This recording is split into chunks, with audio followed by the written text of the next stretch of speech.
آپ سب کو جمعہ مبارک۔ چونکہ آج جمعے کا دن ہے تو میری آپ سے ایک چھوٹی سی گزارش ہے کہ صرف ایک دفعہ درود شریف پڑھ کر کمنٹس میں جب ہم مر جاتے ہیں اور دفنا دیا جاتا ہے اور جب سوال و جواب کے لیے جب فرشتے آتے ہیں تو ایک شخص اور بھی آتا ہے اور وہ کہتا ہے کہ تم آرام کرو، تمہارے سوالوں کے جواب میں دیتا ہوں۔ جب فرشتے چلے جاتے ہیں اور وہ شخص بھی جانے لگتا ہے تو وہ انسان کہتا ہے کہ آپ کون ہو؟ تو وہ شخص فرماتا ہے کہ میں قرآن مجید ہوں۔ حضور صلی اللہ علیہ وسلم نے ارشاد فرمایا کہ بے نور ہو جائے اس کا چہرہ جو کوئی میری حدیث سن کر دوسرے تک نہ پہنچ جائے۔ میرے حضور نے یہاں تک فرمایا کہ جو شخص قرآن پڑھتا ہے اس کے لہجے میں لکنت کی وجہ سے یا عجمی ہونے کی وجہ سے وہ اٹکتا ہے اور اس کا لہجہ ٹوٹتا ہے، تو میرے حضور نے فرمایا اللہ اس کو دوہرا ثواب عطا کرتا ہے، ایک قرآن پڑھنے کا ثواب اور ایک اس کو اٹکنے سے جو تکلیف ہوتی ہے، تو فرمایا اللہ اس کا بھی اس کو ثواب عطا کرتا ہے۔ اور فرمایا یہ وہ پاکیزہ کتاب ہے کہ اگر تمہارا رب سے باتیں کرنے کو جی چاہے تو قرآن کھول کے بیٹھ جاؤ، یہ رب سے ہم کلام ہونا ہے، یہ اپنے رب سے گفتگو کرنی ہے۔ میرے حضور نے فرمایا کہ قرآن اللہ کی وہ لٹکتی ہوئی رسی ہے جس کا ایک سرا تمہارے ہاتھ میں ہے، دوسرا سرا تمہارے رب کے ہاتھ میں۔ تو خوش نصیب ہیں وہ لوگ جو اس کتاب کے ساتھ جڑ جاتے ہیں اور وہ دھرتی، وہ مقام، وہ جگہیں فیروز بخت ہیں کہ جہاں قرآن مجید کی تلاوت ہوتی ہے۔ گھروں کو قبرستان نہ بناؤ، گھروں میں نوافل ادا کرو اور قرآن مجید کی تلاوت سے اپنے گھروں کو آباد کرو۔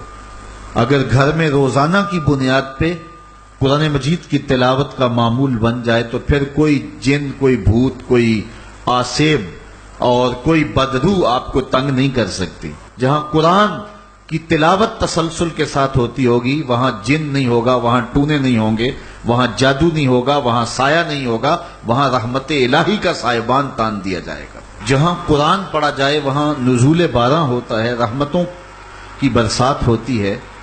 اور پھر اگر یہ جگہ اللہ کا گھر ہو، مسجد ہو، تو پھر تو دوہری برکت ہو جائے گی نا۔ وہ میاں صاحب نے کہا تھا نا کہ دودھ اندر جے کھانڈ رلائیے تے مزہ ہو جاوے دونا، کہ دودھ خود بھی میٹھا ہوتا ہے تو اس کے اندر اگر چینی بھی شامل کر لی جائے۔ یہ روشنیوں کا منبع ہے، یہ مصدر ہے اجالوں کا۔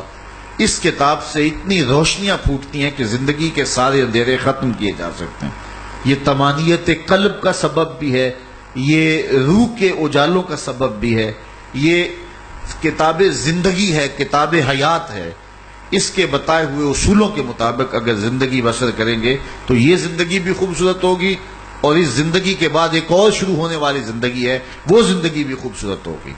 قرآن قبر میں چراغاں کرے گا، قبر میں روشنیاں دے گا، قبر میں اجالا کرے گا۔ اس کتاب کے اندر ایسے ایسے شفا کے نسخے رکھے گئے ہیں کہ ہماری زندگی کے روز مرہ مسائل کا حل ہے۔ مثال کے طور پہ آج کل ہر بندہ معاشی طور پہ پریشان ہے تو سورہ واقعہ صرف 3 رکوعوں پر مشتمل ہے۔ اگر یہ معمول زندگی بنا لے تو سورہ واقعہ جہاں ہوگی وہاں نحوستیں اور بے برکتیاں نہیں ہوں گی۔ سورہ یاسین پڑھو گے تو بے پناہ برکتیں اس کے دامن میں رکھی ہوئی ہیں۔ اسی طرح سورہ اخلاص صرف 3 مرتبہ پڑھیں گے تو پورے قرآن پڑھنے کا ثواب نصیب کر دیا جائے گا۔ ایک شخص حضور کی خدمت میں حاضر ہوا اور اس نے حضور سے کہا کثیر العیال ہوں، ذرائع آمدنی بہت تھوڑے ہیں، تو میرے لیے کوئی دعا کیجئے، کوئی مجھے نسخہ بتائیے۔ تو آقا کریم نے اس کو جو نسخہ بتایا سنا، فرمایا جب گھر جائے تو گھر والوں کو السلام علیکم کہہ دیا کرو۔ یہ کتنا سوکھا نسخہ ہے اور کتنا اچھا وظیفہ ہے، گھر والے بھی خوش، اللہ رسول بھی خوش۔ اس کے بعد 1 مرتبہ سورہ اخلاص پڑھ لیا کرو، غربت توڑ نسخہ۔ جب بھی گھر جاؤ السلام علیکم، اس کے بعد 1 مرتبہ سورہ اخلاص۔ اور میرے حضور نے فرمایا کبھی ایسا ہو کہ تو گھر جائے، گھر میں کوئی بھی موجود نہ ہو، تو فرمایا عمل چھوڑنا نہیں، فسلم علیہ، پھر مجھے سلام کہہ دینا۔ وہ اپنے نام لیواؤں کو تنہا چھوڑتے کب ہیں، جہاں ہم دم نہ ہو کوئی وہاں سرکار ہوتے۔ وہ کہتے ہیں میں عمل شروع کر دیا، گھر جاتا السلام علیکم، اس کے بعد السلام علیکم کے بعد میں سورہ اخلاص 1 بار پڑھ دیتا۔ اس عمل کی برکت سے میں نے تو امیر ہونا ہی ہونا تھا، میرے ہمسائے بھی امیر ہو گئے۔ میرے ہمسائے بھی امیر ہو گئے۔ تو قرآن کو اپنی زندگی میں بسا لو، قرآن کو شامل کر لو، دنیا بھی سنورے گی، قبر بھی سنورے گی، نزا کا عالم بھی سنورے گا، حشر میں بھی اجالے ہوں گے، جنت کی بہاریں بھی نصیب ہوں گی، اور رسول اللہ کا ساتھ نصیب ہوگا۔ تو اس کتاب سے جڑو، اس کو ورق ورق پڑھو، اس کو حرف حرف پڑھو، اس کو رکوع رکوع پڑھو، اس کا ایک ایک آیت ممکن ہو تو ایک ایک آیت روز پڑھ لو، اور اس کو ترجمے اور تفسیر کے ساتھ، توضیح کے ساتھ، شان نزول کے ساتھ اس کتاب اللہ کی تلاوت کا معمول